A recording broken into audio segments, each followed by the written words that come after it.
Greetings, ladies and gentlemen, and welcome to this narration of the web series Why Humans Avoid War, taken from Reddit. If you are new to the series, there is a playlist listed in the description.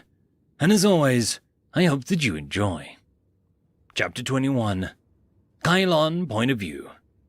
A human hand clamped down on my shoulder, jolting me out of my slumber. "Wake up, General." The voice was firm and insistent. "We need to talk." I groaned, taking a glance at the clock. It was less than an hour since I drifted off, and I sorely needed the sleep. As much as I liked Commander Rykov, he better have a good reason for waking me. "Can it wait until later? No. We have a problem. A major one." Was that fear in his voice? My brain snapped to attention in an instant, and I rolled out of bed without further protest. If it frightened the commander, it could only mean one of two things. Either the humans had done something terrible, or there was an apocalyptic threat on the horizon. I wasn't sure which one I was more worried about. Rykov led the way out of my quarters, weaving a path through the flagship's winding corridors. His silence was unsettling, and rather out of character. As tempting as it would be to demand answers, I had a feeling that I was going to get them soon enough. We turned into a conference room where two individuals were waiting for us. I recognized the Devourer refugee from the earlier adventures, and not the blonde human sitting next to him. The human was slumped in his chair, looking defeated and exhausted. Bayham had a distant look on his face, not even reacting to our presence.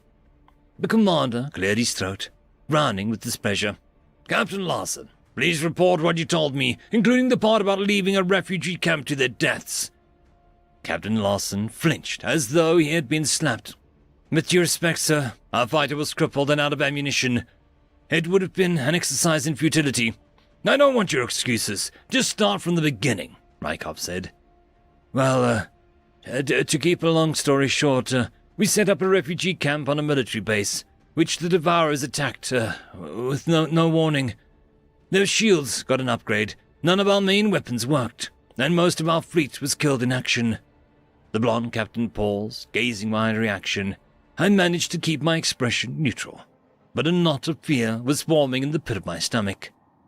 "Our CO ordered us to retreat from the system. We believe they'll be en route to Earth shortly." It had been mere days since the Terrans' decisive victory over the Devourers, and their weapons had already been rendered ineffective. I shuddered as I recalled how easily the humans had thrown through the capital's defenses. The Federation's artillery seemed like toys in comparison. If none of that firepower worked, we didn't stand a chance. I couldn't help but feel responsible, as I was the one who persuaded Rykov not to glass their world. In hindsight, perhaps the Devourers should have been put down, while chance permitted. It would have been a pragmatic option, though not the moral one. To my recollection, Ambassador Johnson said something along the lines of, "I'd rather they die than us," in her infamous Senate speech. Now, with the entire galaxy facing extinction, maybe the Federation would understand those words. "Did the space have nanite weapons?" I asked. Captain Larson sighed. "Of course, all of our outposts have them." I didn't even want to address the implications of that comment, since it meant that the humans possessed thousands of those reality-bending missiles, a stockpile of that size, were the Earthlings planning to level a small galaxy or something. "There had to be some sort of weakness, some chink in their armor," I mused. "Smaller weapons, those don't exactly pack a real punch, though." Larson drummed his fingers on the table, eyes rolled back in thought. "They're vulnerable to ramming attacks. Not that I'd try that first." "Those options are less than ideal," I agreed. "How soon will they reach Earth?" "My best guess, a few hours." "Right. We were doomed." I glanced at Commander Rykov. "Please tell me that you have one of your terrible plans." "Well, not even a smirk from the dark-haired human. He was avoiding eye contact, which wasn't a good sign. "I think we have to bring out the doomsday weapons." I almost keeled over in shock as I tried to process his words. Those nanite bombs, which could disintegrate an entire fleet, weren't their last resort weapons. According to their simulations, those had a 5% chance of destroying the universe. Whatever Rykov was referring to had to be truly appalling. "I'm sure I'm going to love this," I grumbled. "What exactly are they?" The commander looked at the silent biome, his frown deepening. "We call them grav bombs. They can be used to cause a stellar explosion. Some in the Federation will see us as monsters. They already do. But we need to finish the job. Humanity had the power to snuff out stars. They could render entire systems uninhabitable in a flash. Damned species with the wave of a hand. By now, I was well aware that they were a dangerous species to befriend, but their capacity for violence never ceased to amaze me. Why would they even dream up such a thing during centuries of peacetime? No doubt the leaders in the Federation would ask the same question. If this plan worked, and perhaps rightfully so, at least they would be around to raise these concerns. I couldn't see another way forward. If the Devourer AI wasn't eliminated, it would be our worlds reduced to dust instead. Captain Lawson leaned over, nudging Byam on the shoulder. "What do you think?" "Do it." The Devourer refugee shifted slightly, face void of emotion. "There are fates worse than death. We've suffered enough." "And you, General? Do I have your blessing?" Rykov asked. "Always. One thing, though. Won't the Devourers see us coming? Try to stop us?" "I'm sure they've left some ships behind. We'll have to find our way through." "What about the ones heading for Earth?" "According to Bayham, they're programmed with a kill switch if they lose contact with the homeworld. We wipe out the AI.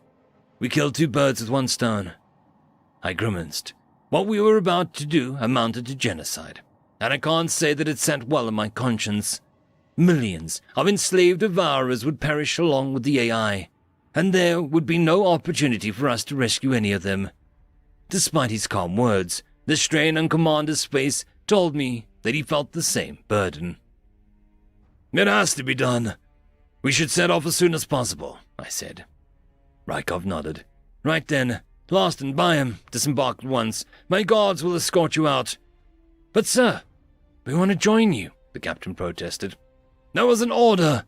You both look like hell." The commander turned towards me, and I noticed the dark circles under his eyes. He didn't look so good himself. "General, follow me to the bridge. I have a private matter to discuss on the way." I leapt after him, finding it much easier to keep up with the brisk strides than before. The nanite therapy must have had a positive impact on my fitness. I certainly felt stronger, younger even. That reminded me. I needed to work out a deal to bring the technology home. It could improve quality of life, revolutionize the field of medicine, and bolster our forces. With human innovations in our pocket, we could bring about a new golden age of the Jatari. "Perhaps it is not the right time, but," I hesitated, trying to find the right words. "If we survive all of this, I was thinking the Jatari could help you with your nanite research. If you want partners, that is." "Yes, that's what I wanted to speak to you about as well." The commander ran a hand through his hair, sighing. "I promise you no more bullshit, So here's the truth. You understand how dangerous nanotech can be. The last thing Earth wants is it falling into the wrong hands, so they don't want it leaving our territory under any circumstances." "I see. That wouldn't happen to include me, would it?" The human was silent. "Well, shit. Am I a prisoner?" "I wouldn't do that to you, but others will. I've liked having you on board, and I thought maybe you could stick around as my first officer." "You're suggesting that I join the Terran military?" "Yes." The command post sounded better than a dark cell, that was for sure. A permanent stay with the humans wasn't quite what I had in mind, but it didn't sound like I had any choice in the matter. Rykov clearly had known what exposing me to the nanites would entail, but I couldn't fault him, since the alternative was for him to let me die. However, the thought of never seeing home again was almost too much to bear, and something told me the human would make public procession out of my transfer, using it for PR purposes. My legacy would be destroyed, my name cursed and slandered among my people. I would be remembered as the general who jumped ship at the first sign of trouble, and that I truly could not live with. Not my first choice, I said. I know. I'm sorry. Do you know what my people do to traitors, Commander? Because that is how they will see this defection. The ones they capture, they gut from head to toe, then pour acid inside their bodies. And your bloodline is considered tainted for 100 generations. Your family mocked and beaten. Any feats you ever achieved burned around the pages of history. Your name only spoken with the most vile of curses. It would be better to die. Then we'll tell them you died, with honor. They don't know you're alive. That, might be acceptable. I'll think on it. My primary loyalties would always lie with the Jatari, but perhaps I could find a way to guard their interests from afar, the same way the humans kept an eye on their neighbors.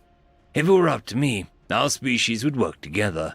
But if the Terran Union was so determined to keep its progress to itself, a different approach was necessary. None of those concerns would be relevant if we failed in our mission, of course. The fate of the galaxy hinged on the next few hours. And it would be nice if this once everything went according to plan. End of chapter. The algorithm reckons you should be watching this video next, and I recommend that you should be always watching my video. So, click with energy! And yes, clicking that does help the channel. Thank you very much. I just want to give a quick thanks to the Tier 5 patrons and channel members. Ithilia, Barky, Fudic Yol, Cam Maxwell, Casper Arnholtz, White Band 420, Lord Azrekahl, Arcalian, and Oakfield.